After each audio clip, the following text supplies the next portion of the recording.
Hey guys, it's Lauren Egan here at the Bulwark. I just finished reading what is truly just a heartbreaking piece about Senator John Fetterman from Pennsylvania.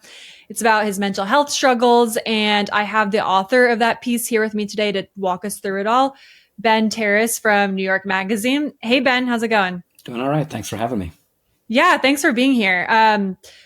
So obviously, Fetterman's health has kind of been always part of the story that we've known about him since he's been on the national stage. He, of course, had a stroke when he was running for Senate back in 2022. He gets elected anyways. He makes it to Washington. And then shortly after he arrives in DC, he checks himself into Walter Reed to be treated for clinical depression. And, the party really kind of rallies around him and he's applauded for how openly he's talking about mental health struggles. It's kind of a bit of a game changer in a way in terms of destigmatizing some of these issues. But your piece, I think, really shows that it's obviously a lot more complicated than that. After he leaves Walter Reed, his chief of staff basically, within a year resigns, and then ends up writing a letter to his doctor. So can you walk us through that letter, what's in it, and give us the lay of the land? Yeah. So his chief of staff was a guy named Adam Jentelson, and he was with Senator Fetterman part of the time during the campaign and through his first year and a half, basically, in the Senate. And what he witnessed, according to his account that he sent to the doctor at Walter Reed, he witnessed kind of a relapse of sorts, that the senator was kind of struggling with his recovery plan. He wrote that he didn't think the senator was really on his recovery plan anymore. And his letter was 1,600 words long. It came with the subject line concerns, and he listed just a lot of the concerns. And some of those concerns were kind of small seeming. They sounded like they were small. He's not drinking enough water. He's not getting enough exercise. He's eating too much fast food. And those things sound small, but when you're recovering from a stroke and from a mental health, kind of crisis that sends you to a 6-week inpatient care, and actually even that stuff is kind of serious, it turns out. But then there's even more serious stuff. There's the way that he is getting repetitive and kind of paranoid. And I think he uses the word megalomania, that he thinks he's an expert on all things despite not reading any memos. And his driving is reckless. He got a gun, which he's keeping in a safe, biometric safe. But as he says in this letter to the doctor, this was one of the warning signs he told me to look out for. It's a red flag, so I'm alerting you to it. And so clearly Adam Jentelson and this doctor had kind of been a team at one point, kind of keeping an eye out on Senator Fetterman and making sure that he stayed on this plan. And Adam's belief was that he was not on that plan. And it was so strong that he was willing to send a letter to a doctor. I think that really kind of speaks to the severity of what he saw. Yeah, I also think the fact that he's went public and talked to you for this also speaks to the severity of what he saw. Can you talk to us a little bit about why Adam kind of decided to come forward now and what you think he was trying to accomplish? Because it is a big deal for a former chief of staff to talk so openly about their boss like that. Yeah, I mean, covering Washington, it's incredible to get staff to talk about anything with their name on the record. And so when they do, I think it really is a big deal. And, credit to Adam. I mean, I think it's a brave thing to do. I think he probably risks career repercussions for it. Loyalty is very important in Washington. And if you are seen as somebody who's willing to throw your boss under the bus, that can hurt you professionally. And I think that really speaks to the severity of what he was seeing. And when I talked to him, because I asked him, I was like, why now? First of all, even before why now, why talk to me? Before that, why talk to the doctor, right? Why send this letter at all? That's a big step. And what he said is, there was a long time where he was in the office where it was kind of unclear. It was a gray area, right? Where things don't seem great, but are they as bad as I think they are? Am I the crazy one? Are things, is everything that I'm witnessing actually a result of a mental health issue? Or is this just what John Fetterman is like, right? And each individual moment you could have that wonder and that worry. But with enough time and enough space, you look at the whole thing together and then you see how things are going when you're no longer in the office. And I think that was enough to make him say, all right, I'm worried that he's going to get hurt or he's going to hurt somebody. So I want to put this all on record to the doctor and do everything we can to get him the help that he needs. A month later, John Fetterman is in a car crash that nearly kills somebody, right? He's going well over the speed limit. He smashes up his car and the car of a 62-year-old woman. The police get on the phone with a staffer in Fetterman's office and say, it's a miracle nobody died. And so that kind of proves the point here, which is that there could be a dangerous situation that arises if we're not careful. You have a line in there too, where you say like some of his current staffers worry that he may present a risk to the Democratic Party.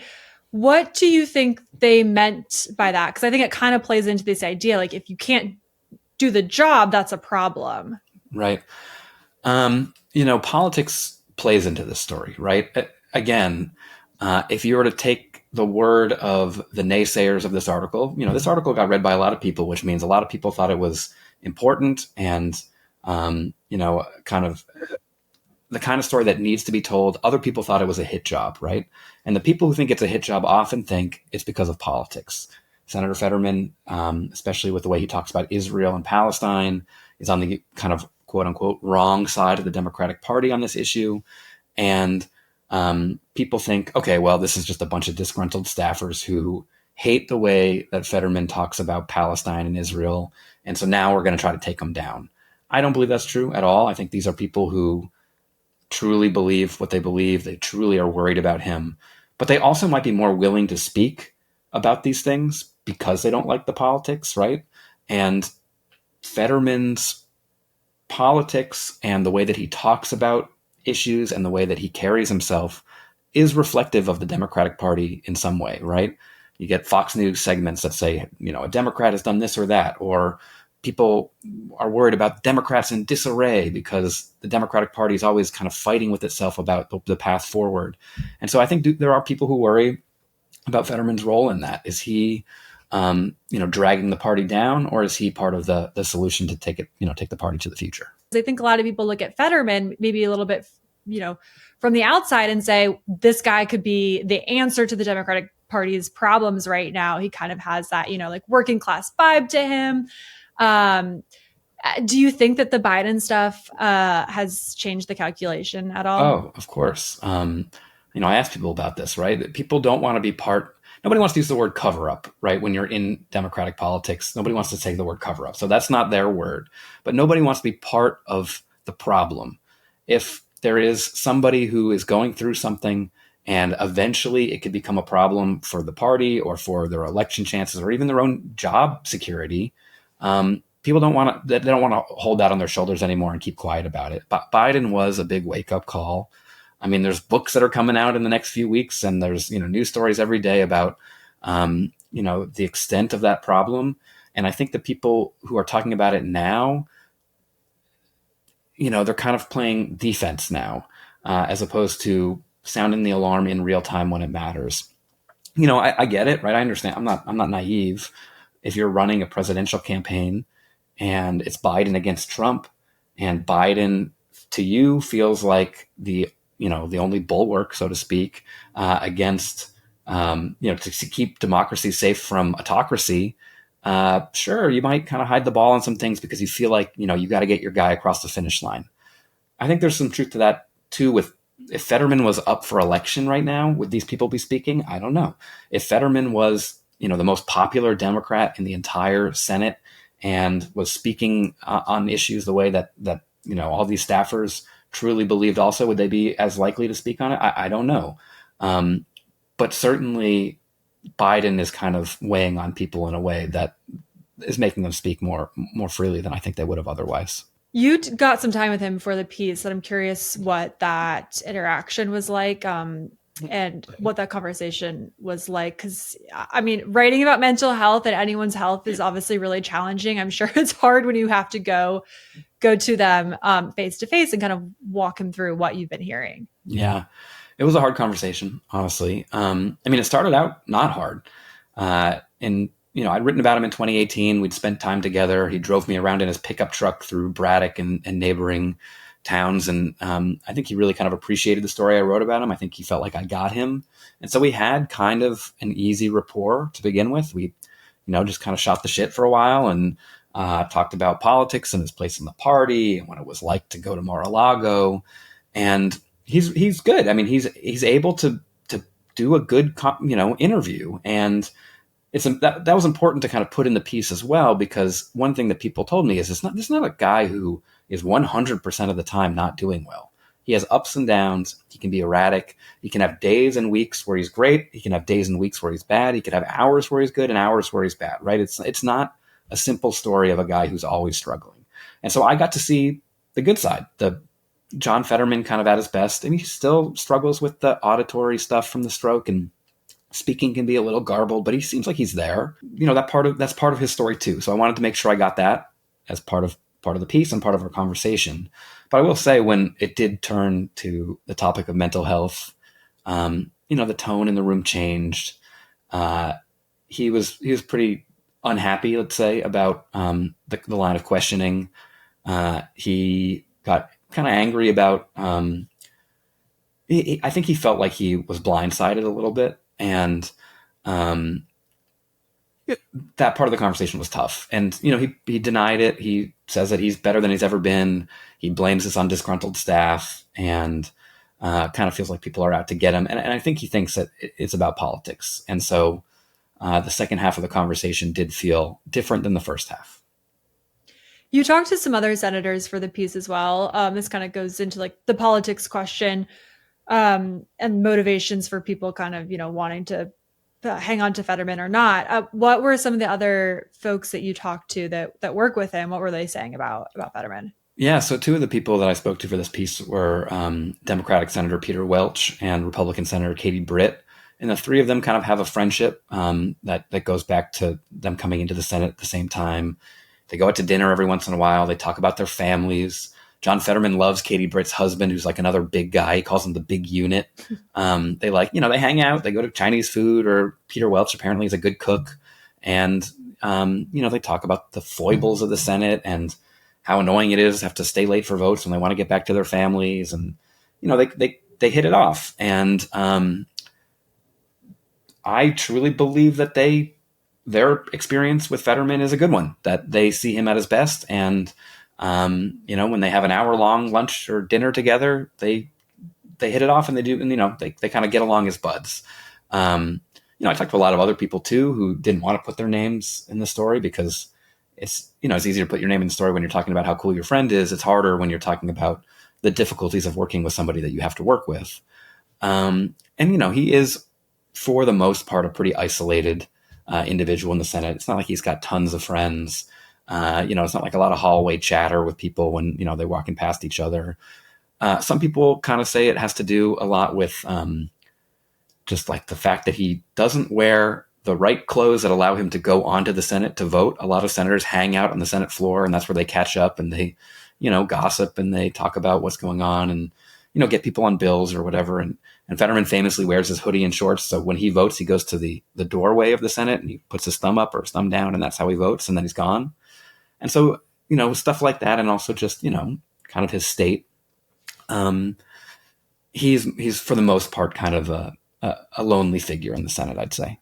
Yeah. And to that point, how do you think about what is sort of a symptom of some of his health challenges versus like what is just his personality? What's just John Fetterman? Like his position on Israel, I know in the piece, he kind of is defending it in a way and saying this is always who I've been.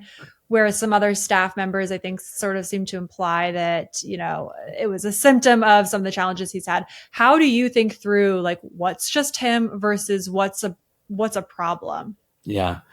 It's hard for me to say, right? Like I can't get inside of his brain. And so all I can do is kind of present the information that I have and let readers decide for themselves what they feel about, what is what. Personally, I don't think that, his mental health struggles is defined his position on Israel.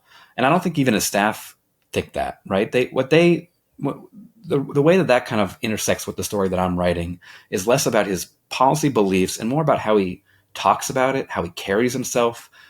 He'll have a meeting with somebody from the kind of liberal Jewish organization J Street, and